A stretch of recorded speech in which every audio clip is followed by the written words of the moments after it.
Hello and welcome. This is Omar Torres, and you're listening to Pop Therapy, a podcast that explores the intersection between psychology and pop culture. There's so much to unpack, so join me and let's get started.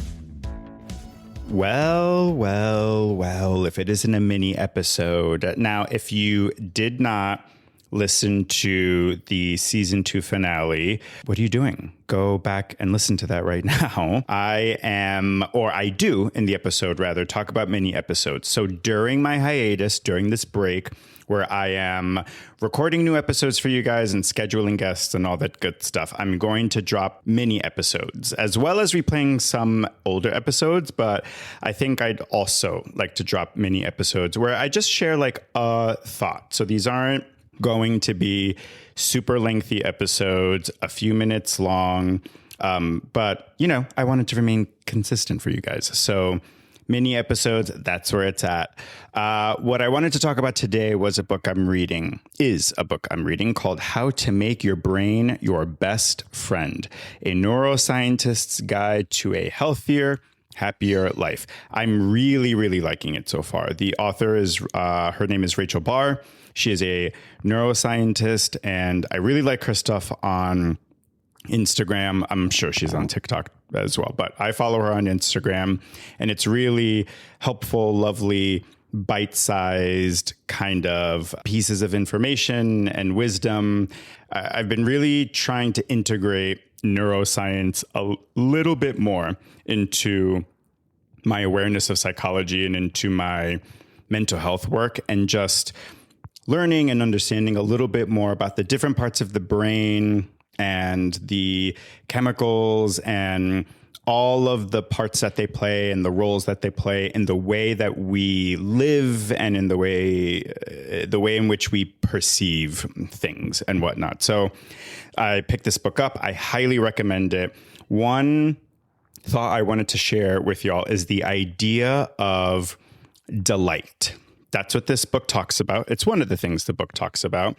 And I really found it really helpful to talk about this idea, this concept of delight as a means of living like a more fulfilling life, as a means of combating the harshness of life, the realities of life, which can be a slog sometimes, which can be a bit of a bummer, and thinking about what delights you and engaging in what delights you and seeking out those delights are, as discussed in this book, a really clever and actually helpful way for you to, you know, just to combat the bummers of life, the moments where, or when rather, life gets you down. And this is something that's been studied and researched and talked about. So all the stuff in this book, it comes with a ton of evidence to support it. So I highly recommend it.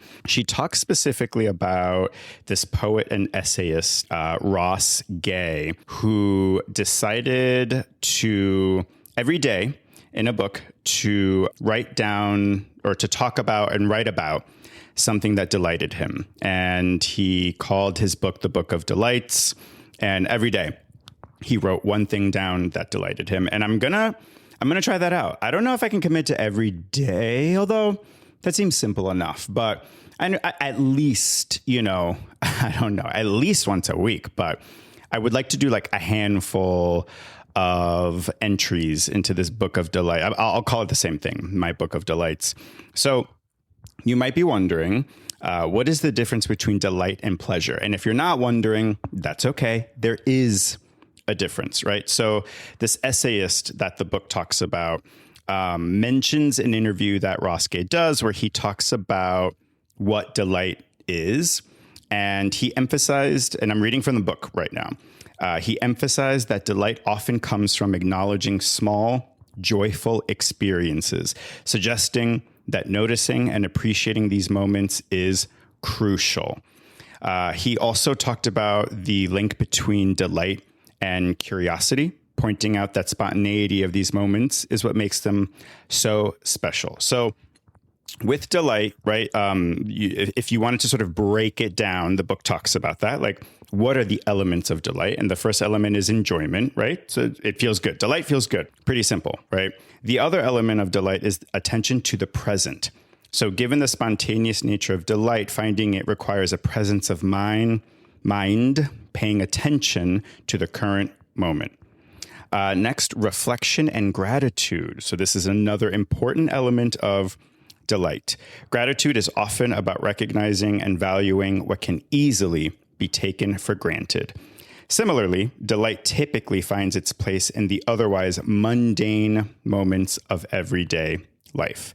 And last, an important element of delight is connectedness. Delight tethers us to something, whether it's to ourselves, to others, to animals, or to the world we inhabit. This reminds me of, it's either a Disney or a Pixar movie. I get them mixed up so often, called Soul. And there is the concept of glimmers that the movie talks about. And that's what this reminds me of. These like glimmers, these moments of pure joy, these glimmers of like hope and delight, quite frankly. What's something that I found absolutely delightful? So I was walking in my neighborhood recently, and it was today. I was walking around my neighborhood today, and I saw this family surrounding this woman. She was wearing a cap and gown. So they were like, I'm assuming family and friends. They were surrounding her and just like chatting with her and celebrating her. And one of the members of the group took out a phone and was sort of organizing everyone to get together to take a picture. This random man who was walking by comes up to him and asks if he would like it if he took the picture. So the guy that was holding the camera could also be included in the picture. And this wasn't, the guy holding the camera wasn't looking around. It's not like he was like looking around being like, oh, who should I choose? He was ready to take the group shot without him in it. And this like lovely man just saw what was happening and took it upon himself to be like, hey, like I will happily take the picture so that way you can be in it as well. And the guy was so thankful. The guy with the camera was so thankful. And they ended up taking the picture. And I just thought, like, how delightful, like how lovely, how kind, how thoughtful. I don't know. It's like moments like that give me, or rather restore my faith in humanity a little bit. It's just like, oh, there's decent people out there. And so I want to encourage you all to also find your moments of delight. I know one of the things I do on this podcast is I help microdose rage and rage bait. So that way we don't get caught up in all the sensational nonsense we see on social media. But you know what? We also need to microdose delight. So every single day, folks, as much as you can, just take a moment, look around, and seek out something delightful. I'm going to add another thing that gave me a moment of delight.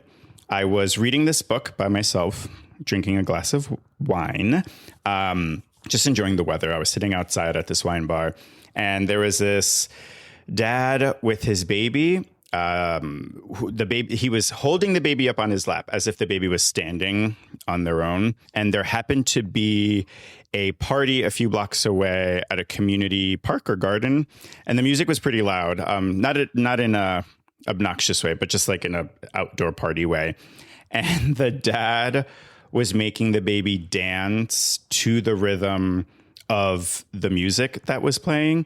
And it was like R&B-ish, kind of hip-hop-ish music. And it was just so funny and lovely and cute and adorable. And he was just like having a fun time pretending as if his baby was, cutting up the rug on his lap. And he was just like making the baby move and bounce around as if it was dancing. And I just like laughed to myself. And that was another moment that I found, another moment of delight that I found. So take a minute to think about that. Take a minute to consider moments of delight in your past and think about seeking that out. Think about seeking out those moments of delight for the rest of your day, whenever you're listening to this, or tomorrow.